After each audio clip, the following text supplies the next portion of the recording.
औज़ुबिल्लाहिमिनश्शैतानिर्रजीम बिस्मिल्लाहिर्रहमानिर्रहीम। शुरू करने अल्लाह ताला ने बरकत नाम तो जो बड़ा मेहरबान ते निहायत ही रहम करने वाला है। तखन वाले सुनने वाले अज तक सो एक नवा ग्रां एक नवा ना इस टाइम अस खलते हुए हाँ मनक्याला स्टॉप यानी मनक्याला स्टूपे कोल और ये रवात ही चश्ने और रवात ना जिला जड़ा और रावलपिंडी है जी। जिस तरह के असा सीना बसीना सुनने इच्छने पे हाँ कि ये जड़ा स्टूपा है ये बनवाया सी राजा मान या राजा मानक। ये उस बनवाया से लफ्ज मानक तो मनक्याला निकले और मनक्याला एक ग्रां है था बहुत बड़ा और ये स्टूपा मौजूद है जी।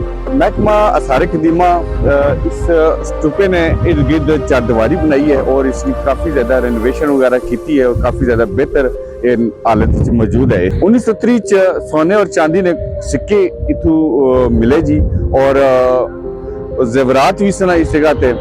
और इसने अगर बहुत अच्छा मनक्याला इस स्टूपे ने कि एक गोल है और गोल अपर जिसे जा सो अपर तक सो कि ये खुआ नमा है यानी खुए अपर मुंह खुल जाना इसना कुछ इसकी हालत बेहतर भी नजर इसनी है बेस तो तक इसनी।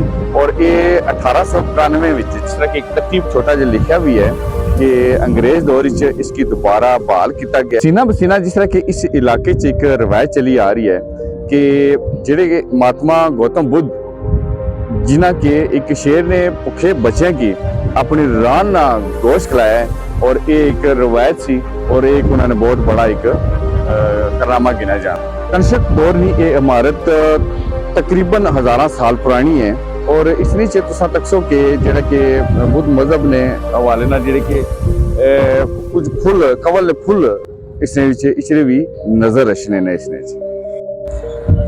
स्टूपे पर अगर गल करिए तो स्टूपे जो हमारे इल्म के मुताबिक है कि इसने इस गोल इमारत ने अंदर महात्मा गौतम बुद्ध ने जेडे वाकयात ना वो रखे गए ने। और इस तरह इस स्टूपे को ये ज़ाहिर होना है कि ना सिर्फ एक स्टूपा है बल्कि इस इलाके या बड़े सीरी से बहुत सारे और भी बुद्ध मजहब ने स्टूपे मौजूद ने इतने। अज भी अगर तकिया जाए कि बुद्ध मजहब ने जेडे पैरोकार ना वो साल च लाजमी चक्कर लाने को जेडे बहुत ज़्यादा किदतमंद जिन्हें कि इस किते नाल है वह वो अशने और इतनी जियारत करने और अपनी रस्मात और रवायात की पूरा करने जी। इस नाल ही इजाजत चाहता तुसा कि एक अगला नवा ग्रां एक नवा ना मैं और अरबाब ऐसा साहब अल्लाह सुनने वाला जी।